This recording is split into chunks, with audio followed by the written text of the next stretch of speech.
빠른 붙어 있는 두 개 중에 두 개 다 제가 설명을 드리려고 합니다. 굳이 두 개를 묶은 이유가 그 다른 분들은 어떻게 푸는지 모르겠는데 저는 약간 비슷한 방법으로 푼 것 같아가지고 같이 설명드리면 어떨까 싶어서 두 개를 골랐고요. 일단 처음에 그 피보나치 빠른 피보나치 수열 계산을 먼저 말씀을 드릴게요. 근데 이제 기존에 이제 계산을 하려고 하면은 피보나치를 이제 파이썬 기준으로 설명을 드리자면은 입력되는 수가 0이나 1이면은 그대로 0, 1 이제 그 반환을 하고 그 다음에 그 0, 1 아니고 다른 거면은 이제 그 피본 n-2번째 수랑 n-1번째 수 이 부분을 이제 함수를 이제 취해가지고 재기적으로 이제 그 문제를 풀어나가는 과정인데 이거를 그대로 제가 좀 그 반복문을 하자니까 숫자가 너무 커지면 이게 뭐라 그래 되게 오래 걸리는 문제가 발생을 하더라고요. 그래서 좀 찾아보니까 행렬곡을 이용해서 하는 방법이 있어가지고 그걸 좀 차용을 해봤는데 이제 이 방법은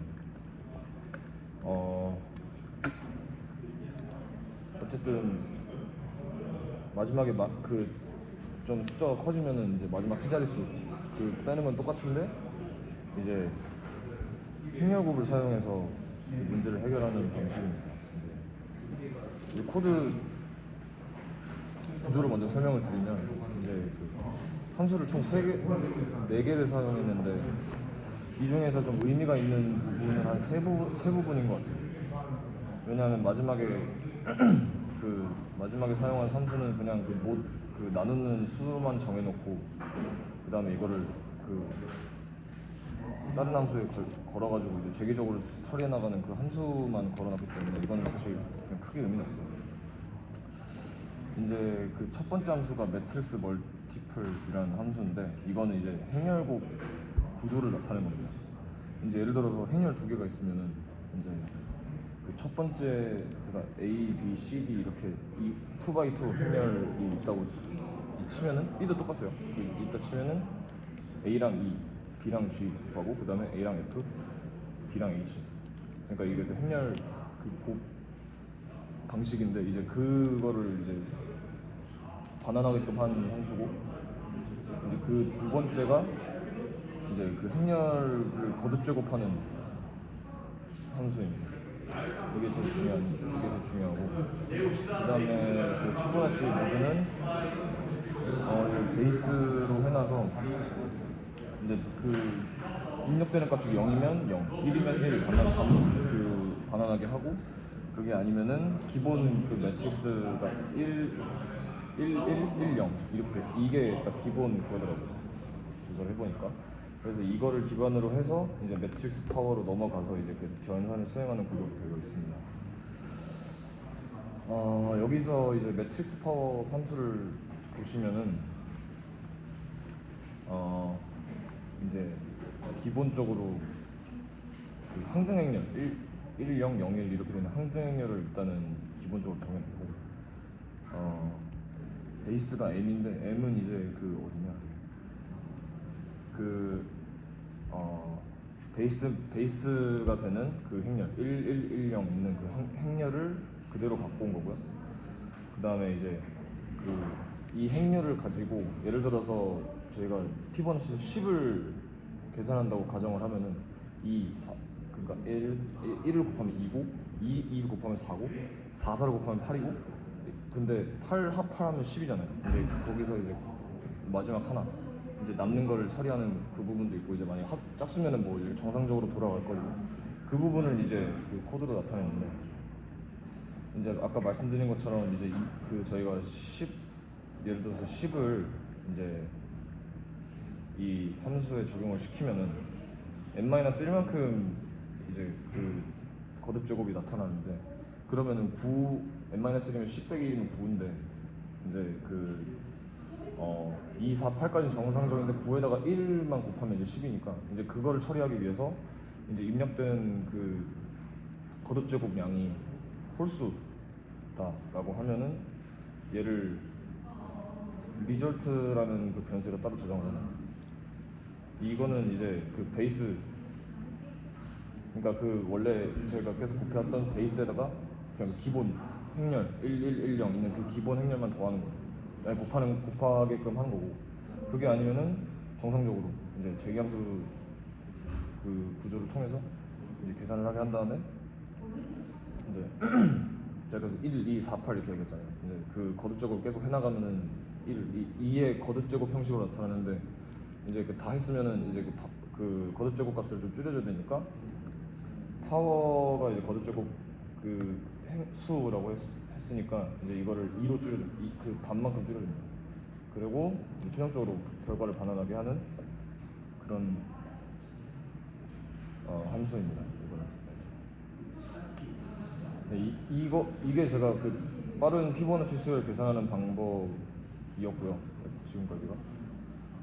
이제 그 다음 게 빠른 거듭제곱인데 이것도 비슷해요. 근데 이게 이제 파이썬이 그 저번에 교수님께서 말씀하셨던 게 그 반복 횟수가 제한이 되어 있다 보니까 이제 파이썬은 또 그 1000번으로 제한이 되어 있기도 하고 해서 이게 안 되더라고요. 그 절기적으로 하니까. 그래서 이제 일단은 약간 차선책으로 그냥 반복 형식으로 했는데 방식은 비슷해요. 요것도 이제 그 거듭제곱을 해서 나머지 1000으로 나눠서 나머지 그 끝에 있는 세 자릿수만 나오는 그 방식인데, 일단 메인이 아니라 그 실제로 그 거듭제곱을 계산하는 함수에서 이제 베이스로 이제 그 결과를 1로 지정해 놓은 다음에 기본식을 그 베이스 변수에다가 그 실제로 거듭제곱을 하는 그 수의 나머지 모두 뭐지? 잠시만요. 이 구조가 또 까먹었네.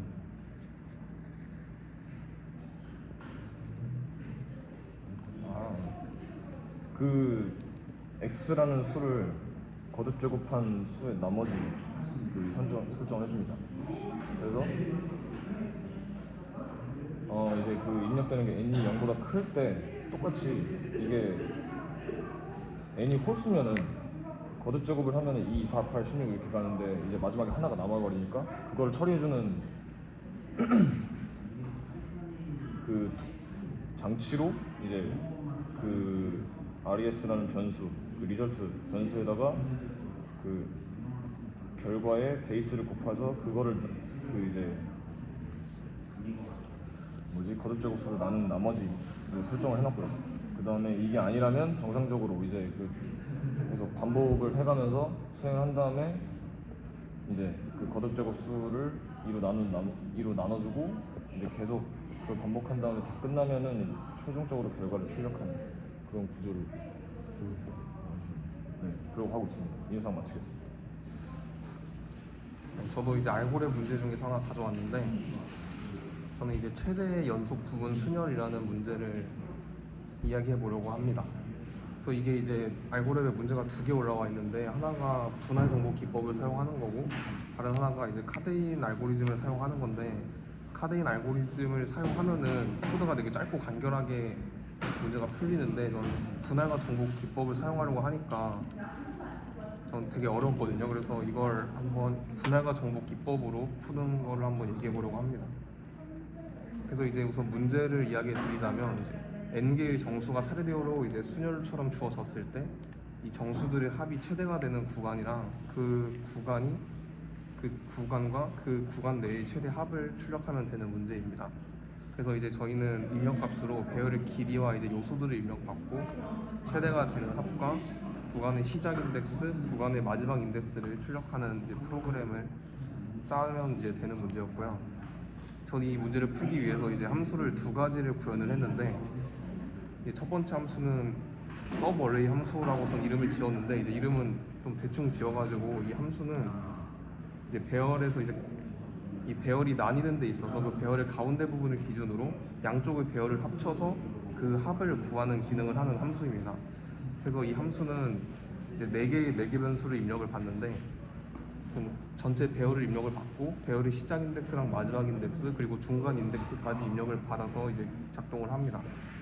그래서 이제 이 함수의 내부를 보면은 이제 각각 왼쪽과 오른쪽 부분의 최대 합을 이제 구하도록 이제 돼 있는데 이제 왼쪽 부분부터 시작을 해보자면 왼쪽 부분 배열의 최대가 되는 합을 저장하는 변수를 설정하고 이제 그 변수를 이제 맨 처음에는 가장 작은 값으로 초기화를 해서 저는 이제 음을 무한대로 초기화를 했고요.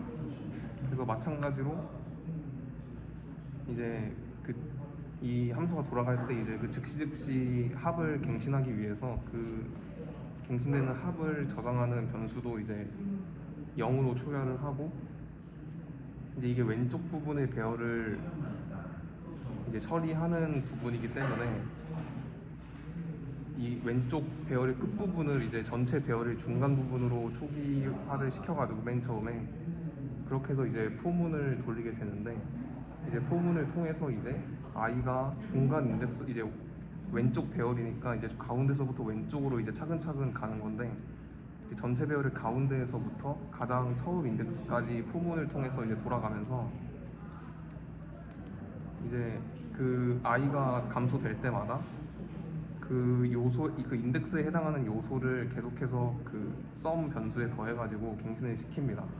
그래서 이제 그 값을 계속해서 갱신을 시키면서 그 값이 이제 아까 처음에 음을 무한대로 초기화한 이 최대 합 변수랑 계속해서 비교를 하면서 이 지금 합 변수가 최대 합 변수보다 크면은 그 최대 합 변수의 현재 합을 저장을 하고 그 저장을 했을 때 이제 가장 오른쪽 인덱스를 현재 인덱스로 설정을 하게 되고요. 그래서 이제 이런 식으로 가고 이제 오른쪽도 이제 똑같이 가는데 이제 왼쪽과 다 똑같은데 이제 왼쪽은 중간에서부터 왼쪽으로 갔다면 이제 오른쪽 부분 배열의 합을 구하기 위해서는 이제 오른쪽에서부터 맨 마지막 인덱스까지 이렇게 포문을 돌면서 최대 합을 구하게 됩니다. 그래서 이 서브 어레이 함수가 최종적으로 반환하는 리턴 값은 이제 각각 왼쪽과 오른쪽의 합이 아니라 그 왼쪽과 오른쪽을 더한 이제 그 배열이 교차되는 부분의 합을 반환을 하게 되고 그 합과 더불어서 이제 그 교차되는 부분 배열의 합을 구했을 때 시작 인덱스와 종료 인덱스를 반환을 하게 됩니다. 그래서 이게 이제 서브 어레이 함수인데 그러니까 이 함수는 결국 두 배열이 교차되는 지점에서의 합을 찾는 함수고 이제 어떻게 보면 이제 분할과 정복 기법을 사용하는 메인 함수는 이제 저는 그냥 find 함수라고 이름을 지었는데 이제 이 함수는 분할 정복 기법을 사용해서 주어진 배열에서 최대 부분 배열을 이제 직접적으로 찾아내는 역할을 합니다. 그래서 이제 기본적으로 이제 분할과 정복 기법을 사용했기 때문에 이제 주어진 입력된 배열을 작은 하위 배열들로 나누고 이 각각 하위 배열들에서부터 최대 부분 배열 합을 찾고 그 결과들을 이제 점점 합쳐가지고 이제 최종적으로 상위 문제의 결과를 도출해내는 방식인데 우선 이 함수는 이제 3개의 매개 변수를 입력을 받습니다. 마찬가지로 배열을 입력을 받고 이제 그 배열의 시작 인덱스 그리고 마지막 인덱스를 입력을 받는데 우선 가장 처음으로 이제 이 분할 정복 기법이 어떻게 보면 재기적으로 이제 호출이 되기 때문에 이제 베이스 케이스를 설정을 해줬습니다. 그래서 이제 첫 번째 인덱스와 마지막 인덱스가 같을 때가 이제 기저 조건이 되는 거고 이제 이 기저 조건이 충족이 되면은 이제 결과를 반환을 하는데 이제 충족이 되지 않을 때는 계속해서 이제 함수가 작동을 하는데 이제 여기서 이제 재기적으로 계속해서 자기 자신을 호출을 하면서 왼쪽 부분 배열에서의 부분 배열 중 최대가 되는 합이랑 오른쪽 부분 배열에서의 부분 배열 중에 최대가 되는 합을 이제 차례대로 반환을 하고 근데 이게 이제 문제를 풀려면 왼쪽 배열이랑 오른쪽 배열만 신경 쓰면 안 되고 그 배열이 교차되는 지점을 생각을 해야 되더라고요. 그래서 아까 제가 그 처음에 소개한 서브 어레이 함수를 통해서 이 두 배열이 각각 왼쪽과 오른쪽에서 교차될 때의 합을 구해가지고 이 부분을 통해서 이제 왼쪽 최대 합이랑 오른쪽 최대 합이랑 이 두 합이 교차될 때 더한 최대 합 중에 이제 음수가 있을 수도 있으니까 어느 게 더 큰지 이제 확인을 해서 출력을 하게 됩니다. 그래서 이제 계속해서 반복하면서 이제 작은 문제들부터 이제 풀어 나가면서 최종적인 이제 배열에 대한 결과도 이제 출력이 됩니다. 근데 이제 그렇게 해서 이제 그냥 T는 그냥 테스트 케이스는 입력받고 이제 배열의 길이 n이랑 배열은 그냥 리스트로 입력을 받아서 처리를 하면 되는데 이게 문제에서 최대 구간의 합이 음수일 경우를 따로 명시를 해줘가지고 만약 이 find 함수로 도출된 최대값이 음수일 경우에는 이제 그냥 0, -1, -1을 반환할 수 있도록 이제 입력 출력 부분에 if문으로 추가를 해줬습니다. 이제 이렇게 해서 이제 분할과 정보 기법을 사용하면은 이게 이해를 하면 쉬운데 제가 이해를 많이 못해가지고 되게 어렵게 풀었던 기억이 있습니다. 백트래킹 발표하겠습니다. 이 강의글지 보시면 처음 미로 찾기를 좀 예시를 들면서 나오는데 막다른 골목에서는 더 이상 출구로 나아갈 수 없으니까 돌아오잖아요.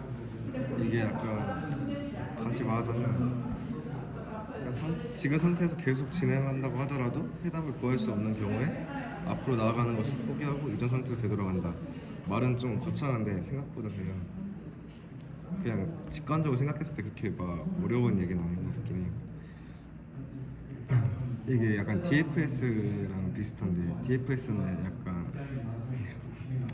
모든 노드를 순환한다고 생각하면 이거는 이게 미로 찾기의 경우에는 출구를 찾아야 되니까 이런 과업이 있는 거죠. 이런 것 때문에 그 프로미싱한지 아닌지 확인을 하고 그런 가지치기를 하고 그 다음에 그게 돌아가면서 계속 추격까지 가는 걸로 보시면 될 것 같아요. 여기서 n킨 프로그램이 있는데 그래서 n 곱하기 n 크기의 체스판에 n 개의 킨을 같은 행, 같은 열, 같은 대각선 위에 있지 않도록 한다. 이게 약간 잡아먹히지 않도록 킨들이 이렇게 하는 건데 네. 모든 가능한 캔디데이트 수가 4 곱하기 4 곱하기 4 곱하기 4라 4바이 4면은 그럼 256개가 되잖아요. 체스판 그냥 그 정식적인 체스판 생각하면 8개씩 있으니까 8 곱하기 8인데 그러면 이렇게 기하급수적으로 2의 24승? 그래서 기하급수적으로 늘어나니까 이런 경우에 뭐 체스는 이 정도가 끝이긴 하지만 어쨌든 다른 문제를 풀 때 이럴 수 있으니까 백트래킹을 사용해서 약간 좀 캔디데이트 수를 줄일 수 있는데 백트래킹을 안 쓰고 모든 걸 다 본다고 하면은 256개인데 이런 식으로 그 백트래킹 슬라이드 7페이지 보면 이렇게 확실히 줄는 거 볼 수 있습니다. 그래서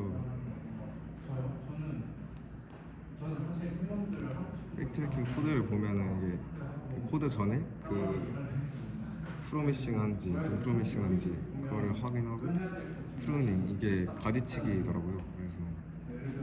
그래서 그 더 이상 가만히 없으면 거기서 가지치기를 한다고 생각하시면 될 것 같습니다. 코드 보시면 이게 프로미싱한지 안 한지 검사를 한 다음에 그 다음에 이게 if u는 n- 이게 마지막 그까지 갔으면 거기서 종료하고 프린트 키는 하는 거고요.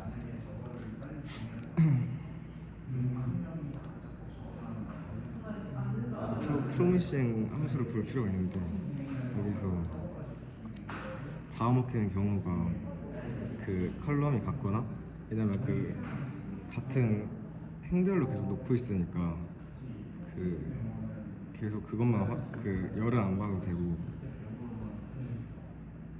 아니 열만 보면 되죠.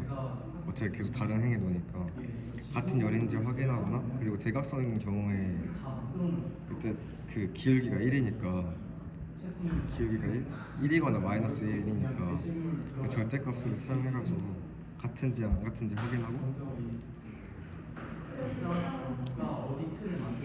그걸로 그게 다 먹히면 프로미싱을 0값으로 반응을 하는 거죠.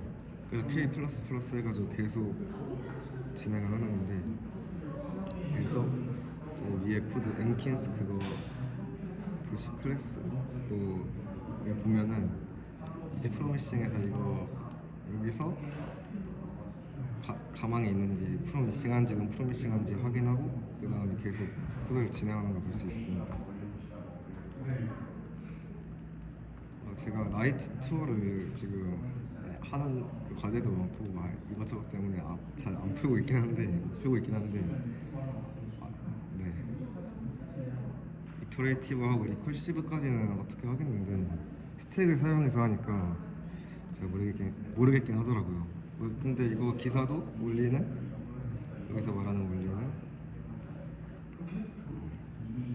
다시 가는 곳은 다시 간 곳을 방문하지 않고 나이트가 갈 수 있는 그 방법이 있으니까 그 8개의 방향으로 네, 가고 백트래킹을 사용하면 그걸 알 수 있어요.